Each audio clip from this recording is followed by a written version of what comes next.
आप देख रहे हैं अल्फा डिफेंस हिंदी में आपका स्वागत है।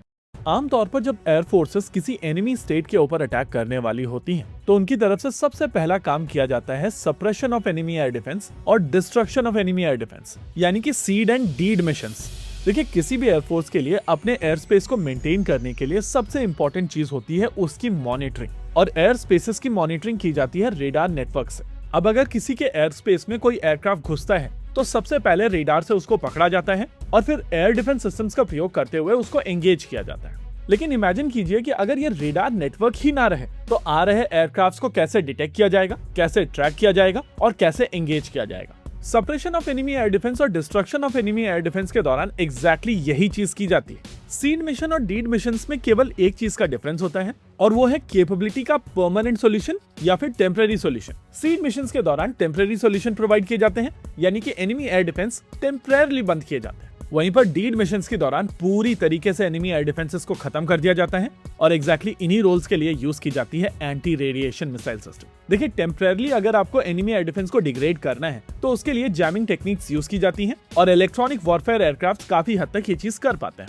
इन मिशंस के दौरान आपको वो विंडो मिल जाती है जिसके बाद आप एनिमी के एयर स्पेस में जाकर एक स्ट्राइक कंडक्ट करके वापस आ जाएं। लेकिन अगर आपको लगातार एनिमी को पाउंड करना है तो उसके लिए आपको एनिमी एयर डिफेंस कैपेबिलिटी को पूरी तरीके से ध्वस्त करना पड़ता है, और इंडिजिनस तौर पर भारत को यह क्षमता मिलेगी रुद्रम सीरीज की मिसाइल सिस्टम्स के साथ। हम लोगों ने रुद्रम 1 मिसाइल सिस्टम की टेस्टिंग काफी पहले देख ली थी और ये मिसाइल सिस्टम प्रोडक्शन के लिए तैयार हो चुकी है। इसके अलावा डीआरडीओ द्वारा डेवलप की गई इस मिसाइल सिस्टम की टेक्नोलॉजी अडानी डिफेंस को दे दी गई है और डीसीपीपी के तौर पर अडानी डिफेंस आने वाले समय में जैसे ही ऑर्डर मिलता है वैसे ही इसका फुल स्विंग प्रोडक्शन शुरू कर देंगे। लेकिन अगर रुद्रम 1 मिसाइल सिस्टम की बात की जाए तो इसकी रेंज केवल 200 किलोमीटर की थी और आज की तारीख में जिस तरीके के एयर डिफेंस सिस्टम्स अवेलेबल हैं, उनके बबल के काफी अंदर जाकर आपको इस मिसाइल सिस्टम को डिप्लॉय करना पड़ेगा और शायद वहीं पर इसकी यूटिलिटी कम दिखाई दे रही है। रुद्रम 2 की अगर बात की जाए तो ये मिसाइल सिस्टम लगभग 350 किलोमीटर की दूरी पर अपने टारगेट को मारने में सक्षम है और Su-30 MKI जैसे aircraft practically enemy air space में जाए बगैर इस मिसाइल सिस्टम को डिप्लॉय कर सकते हैं।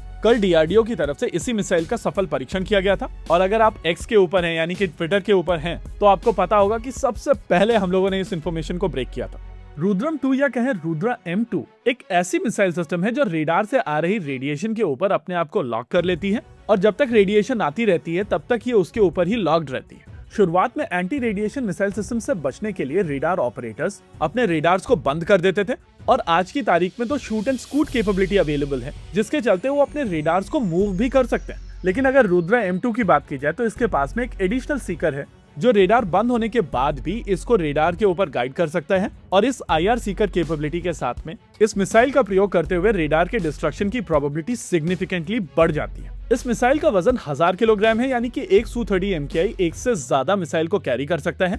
लॉन्च एल्टीट्यूड की अगर बात की जाए तो 2 किलोमीटर से लेकर 11 किलोमीटर की रेंज में कहीं पर भी इस मिसाइल सिस्टम को लॉन्च किया जा सकता है और लॉन्च एल्टीट्यूड के हिसाब से ही इस मिसाइल सिस्टम की रेंज 50 किलोमीटर से 350 किलोमीटर के बीच में हो सकती है। ये एक क्वासी बैलिस्टिक मिसाइल सिस्टम है जो हवा में लगभग 80 किलोमीटर की ऊंचाई पर जा सकती है और इसी के चलते इस मिसाइल सिस्टम की फ्लाइट के दौरान एक पॉइंट ऑफ टाइम पर यह हाइपरसोनिक हो जाती है। इसकी मैक्सिमम स्पीड की अगर बात की जाए तो ये 5.3 माक की है और जब ये टारगेट के ऊपर गिरने वाली होती है तब भी ये ट्रांससोनिक स्पीड में ही होती है। हम लोगों को यहाँ पर एक चीज समझनी पड़ेगी कि इस मिसाइल सिस्टम के पास में मनूवर करने की क्षमता है और इसी वजह से टर्मिनल फेज में इस मिसाइल सिस्टम की स्पीड थोड़ी कम हो जाती है, लेकिन उसके चलते एक्यूरेसी सिग्निफिकेंटली बढ़ जाती है। ओवरऑल जैसे ही ये मिसाइल सिस्टम भारतीय वायुसेना के बेड़े में शामिल कर ली जाएगी तो भारतीय नौसेना के पास में वो क्षमता होगी कि डीप इनटू चाइना और डीप इनटू पाकिस्तान हर तरीके के रेडार नेटवर्क को टारगेट किया जा सके। प्रोबेबली अगले ऑपरेशन सिंदूर में शायद इसी से शुरुआत हो। इसी के साथ आज के इस वीडियो में रखते हैं केवल इतना ही। वीडियो को अंत तक देखने के लिए धन्यवाद। देखते रहिए अल्फा डिफेंस। जय हिंद।